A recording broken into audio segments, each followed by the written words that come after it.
Israel పాలస్తీనా వ్యవహారం ఎక్కడికి వెళ్తుందో తెలియదు. రష్యా ఉక్రెయిన్ వ్యవహారం కూడా ఎక్కడికి వెళ్తుందో తెలియదు. ఎందుకంటే చిన్నపాటి సంఘటనలు పెను ఉత్పాతాలకు కారణమవుతాయి పాలకుల వ్యవహార శైలి కారణంగా.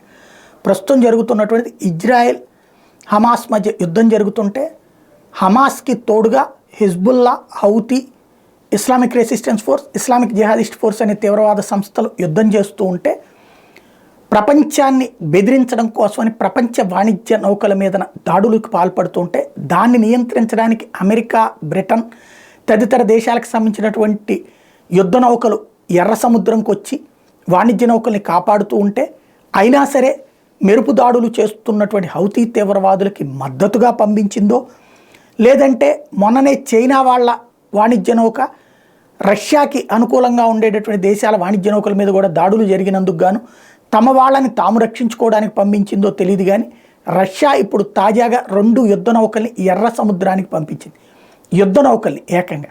కాబట్టి ఈ పరిణామాలు ఏ వైపుకి దారితీస్తాయో చూడాల్సి ఉంది.